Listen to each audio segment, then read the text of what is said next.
This after-school presentation was written and narrated by Academy of Ideas.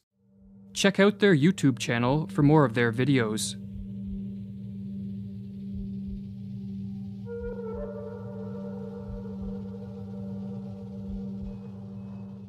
The masses have never thirsted after truth. They turn aside from evidence that is not to their taste, preferring to deify error if error seduce them. Whoever can supply them with illusions is easily their master. Whoever attempts to destroy their illusions is always their victim. According to the psychologist Carl Jung, the greatest threat to civilization lies not with the forces of nature, nor with any physical disease, but with our inability to deal with the forces of our own psyche. We are our own worst enemies, or as the Latin proverb puts it, man is a wolf to man. In Civilization in Transition, Jung states that this proverb is a sad yet eternal truism, and our wolf-like tendencies come most prominently into play at those times of history when mental illness becomes the norm rather than the exception in a society, a situation which Jung termed a psychic epidemic.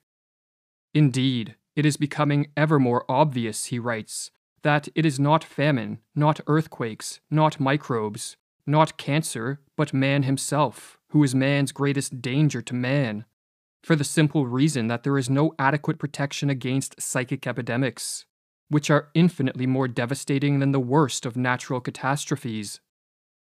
In this video, we are going to explore the most dangerous of all psychic epidemics, the mass psychosis.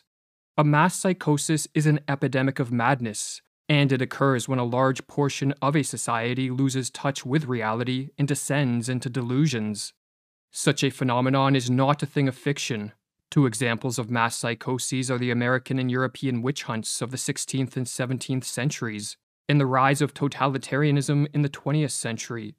During the witch hunts, thousands of individuals, mostly women, were killed, not for any crimes they committed, but because they became the scapegoats of societies gone mad. In some Swiss villages, writes Francis Hill, there were scarcely any women left alive after the frenzy had finally burned itself out. When a mass psychosis occurs, the results are devastating. Jung studied this phenomenon and wrote that the individuals who make up the infected society become morally and spiritually inferior. They sink unconsciously to an inferior intellectual level.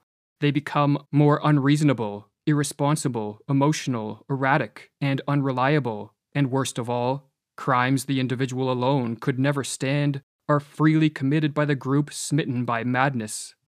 What makes matters worse is that those suffering from a mass psychosis are unaware of what is occurring. For just as an individual gone mad cannot step out of his mind to observe the errors in his ways, so too there is no Archimedean point from which those living through a mass psychosis can observe their collective madness. But what causes a mass psychosis? To answer this question, we must first explore what drives an individual mad. While there are many potential triggers of madness, such as an excessive use of drugs or alcohol, brain injuries, and other illnesses, these physical causes will not concern us here. Our concern is with psychological, or what are called psychogenic triggers, as these are the most common culprits of the mass psychosis. The most prevalent psychogenic cause of a psychosis is a flood of negative emotions, such as fear or anxiety, that drives an individual into a state of panic. When in a state of panic, an individual will naturally seek relief, as it is too mentally and physically draining to subsist in this hyper-emotional state. While escaping from the state of panic can be accomplished through adaptive means, such as facing up to and defeating the fear-generating threat, another way to escape is to undergo a psychotic break. A psychotic break is not a descent into a state of greater disorder, as many believe, but a reordering of one's experiential world, which blends fact and fiction, or delusions and reality, in a way that helps end the feelings of panic. Silvano Arietti, one of the 20th century's foremost authorities on schizophrenia, explains the psychogenic steps that lead to madness. Firstly, there is the phase of panic, when the patient starts to perceive things in a different way, is frightened on account of it, appears confused, and does not know how to explain the strange things that are happening. The next step is what Arrietty calls a phase of psychotic insight, whereby an individual succeeds in putting things together by devising a pathological way of seeing reality which allows him to explain his abnormal experiences. The phenomenon is called insight because the patient finally sees meaning and relations in his experiences. But the insight is psychotic because it is based on delusions, not on adaptive and life-promoting ways of relating to whatever threats precipitated the panic. The delusions, in other words, allow the panic-stricken individual to escape from the flood of negative emotions, but at the cost of losing touch with reality, and for this reason, Arrietty says that a psychotic break can be viewed as an abnormal way of dealing with an extreme state of anxiety. If a panic-triggering flood of negative emotions in a weak and vulnerable individual can trigger a psychotic break, then a mass psychosis can result when a population of weak and vulnerable individuals is driven into a state of panic by threats real, imagined, or fabricated. But as delusions can take many forms, and as madness can manifest in countless ways, the specific manner in which a mass psychosis unfolds will differ based on the historical and cultural context of the infected society. But in the modern era, it is the mass psychosis of totalitarianism that appears to be the greatest threat. Totalitarianism, writes Arthur Versluis, is the modern phenomenon of total centralized state power, coupled with the obliteration of individual human rights. In the totalized state, there are those in power, and there are the objectified masses, the victims. In a totalitarian society, the population is divided into two groups, the rulers and the ruled, and both groups undergo a pathological transformation. The rulers are elevated to an almost godlike status, which is diametrically opposed to our nature as imperfect beings who are easily corrupted by power. The masses, on the other hand, are transformed into the dependent subjects of these pathological rulers and take on a psychologically regressed and childlike status. Hannah Arendt, one of the 20th century's preeminent scholars of this form of rule, called totalitarianism an attempted transformation of human nature itself. But this attempted transformation only turns sound minds into sick minds. For as the Dutch medical doctor who studied the mental effects of living under totalitarianism wrote, "There is in fact much that is comparable between the strange reactions of the citizens of totalitarianism and their culture as a whole, on the one hand, and the reactions of the sick schizophrenic on the other." The social transformation that unfolds under totalitarianism is built upon and sustained by delusions. For only deluded men and women regress to the childlike status of obedient and submissive subjects, and hand over complete control of their lives to politicians and bureaucrats. Only a deluded ruling class will believe that they possess the knowledge, wisdom, and acumen to completely control society in a top-down manner. And only when under the spell of delusions would anyone believe that a society composed of power-hungry rulers on the one hand, and a psychologically regressed population on the other, will lead to anything other than mass suffering and social ruin. But what triggers the psychosis of totalitarianism? As was explored in the previous video of this series, the mass psychosis of totalitarianism begins in a society's ruling class. The individuals that make up this class, be it politicians, bureaucrats, or crony capitalists, are very prone to delusions that augment their power, and no delusion is more attractive to the power-hungry than the delusion that they can and should control and dominate a society. When a ruling elite becomes possessed by a political ideology of this sort, be it communism, fascism, or technocracy, the next step is to induce a population into accepting their rule by infecting them with the mass psychosis of totalitarianism.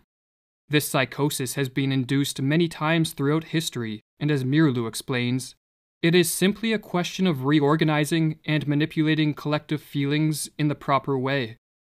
The general method by which the members of a ruling elite can accomplish this end is called menticide, with the etymology of this word being a killing of the mind, and as Mirlu further explains, menticide is an old crime against the human mind and spirit, but systematized anew.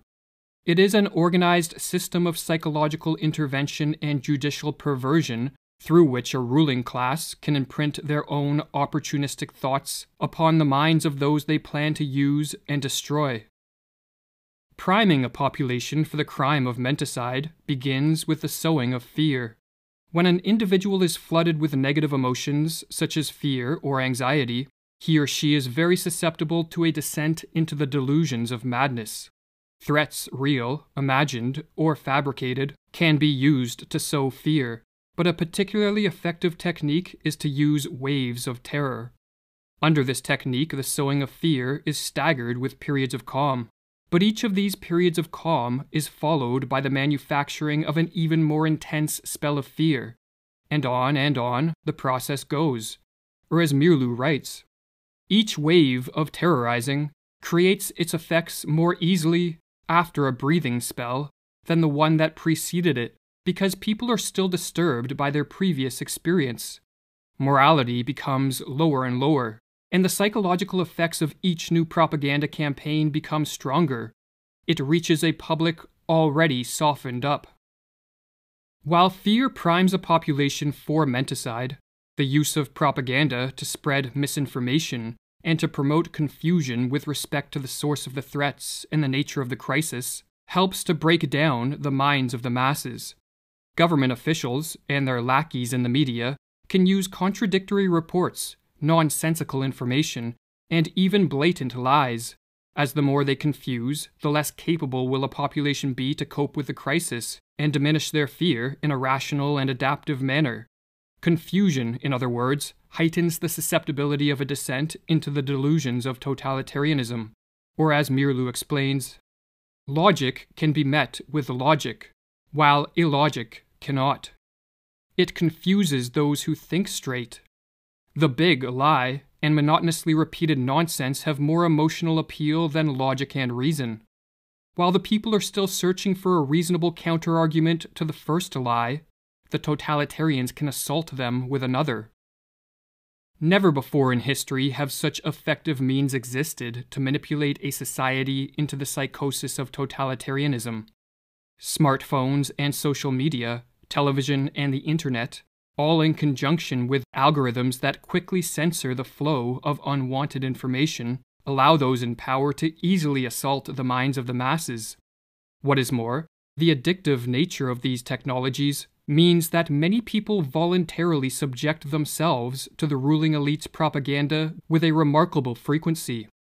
Modern technology, explains Mirlu, teaches man to take for granted the world he is looking at. He takes no time to retreat and reflect. Technology lures him on, dropping him into its wheels and movements. No rest, no meditation, no reflection, no conversation. The senses are continually overloaded with stimuli. Man doesn't learn to question his world anymore.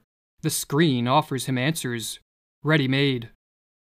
But there is a further step the would-be totalitarian rulers can take to increase the chance of a totalitarian psychosis, and this is to isolate the victims and to disrupt normal social interactions.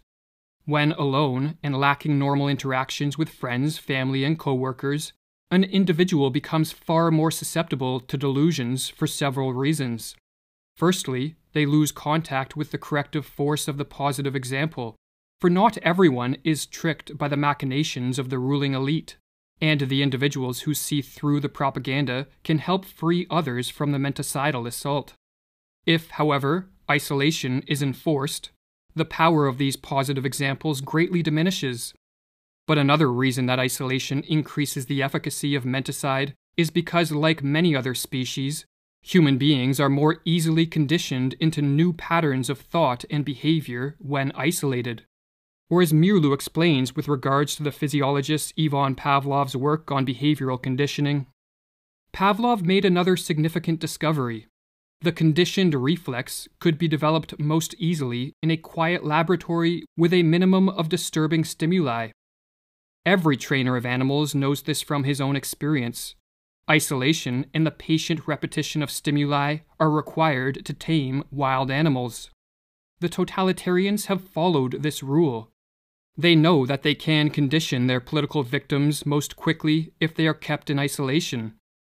Alone, confused, and battered by waves of terror, a population under an attack of menticide descends into a hopeless and vulnerable state.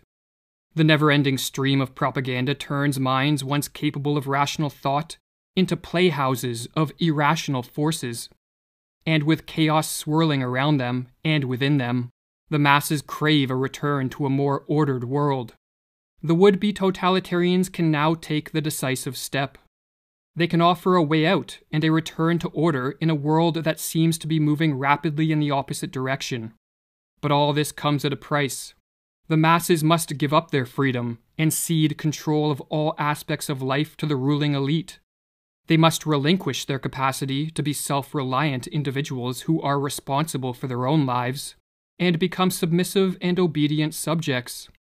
The masses, in other words, must descend into the delusions of the totalitarian psychosis. The totalitarian systems of the 20th century represent a kind of collective psychosis.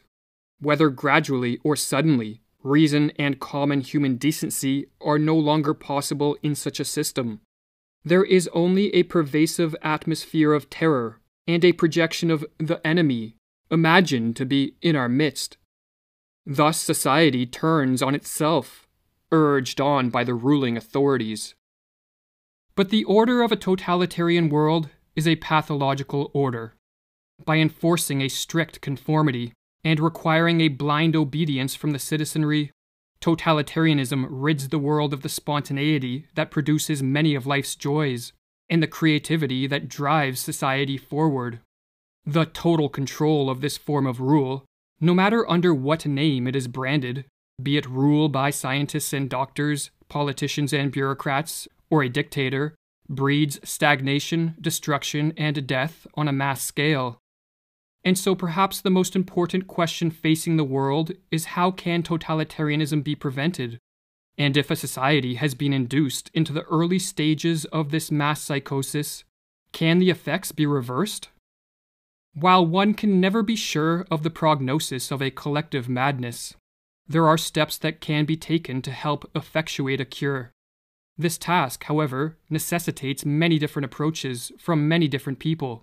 For just as the menticidal attack is multi-pronged, so too must be the counterattack. According to Carl Jung, for those of us who wish to help return sanity to an insane world, the first step is to bring order to our own minds and to live in a way that provides inspiration for others to follow. It is not for nothing that our age cries out for the Redeemer personality, for the one who can emancipate himself from the grip of the collective psychosis and save at least his own soul, who lights a beacon of hope for others, proclaiming that here is at least one man who has succeeded in extricating himself from the fatal identity with the group psyche. But assuming one is living in a manner free of the grip of the psychosis, there are further steps that can be taken.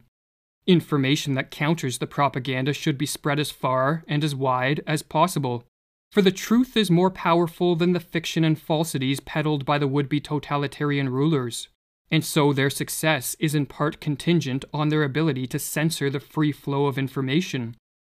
Another tactic is to use humor and ridicule to delegitimize the ruling elite, or as Mirlu explains, we must learn to treat the demagogue and aspirant dictators in our midst with the weapon of ridicule. The demagogue himself is almost incapable of humor of any sort, and if we treat him with humor, he will begin to collapse. A tactic recommended by Václav Havel, a political dissident under Soviet communist rule, who later became president of Czechoslovakia, is the construction of what are called parallel structures.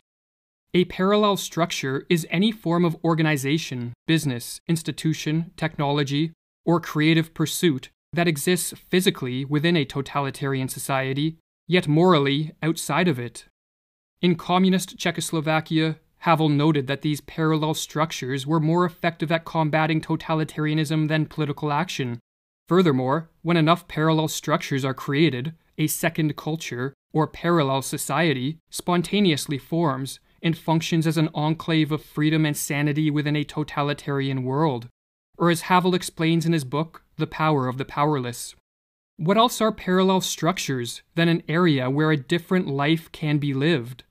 A life that is in harmony with its own aims, and which in turn structures itself in harmony with those aims. What else are those initial attempts at social self-organization than the efforts of a certain part of society to rid itself of the self-sustaining aspects of totalitarianism, and thus, to extricate itself radically from its involvement in the totalitarian system?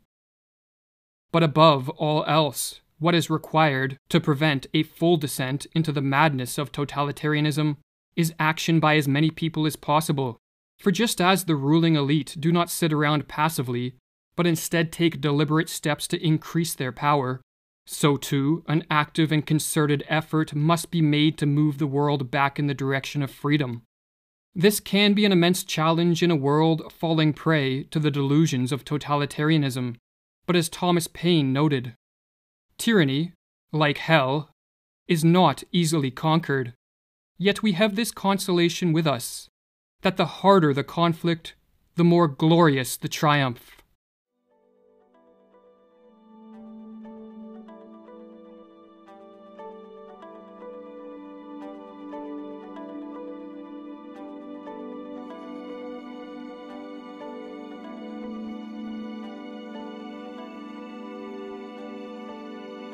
For more content like this, visit the YouTube channel Academy of Ideas or the website academyofideas.com.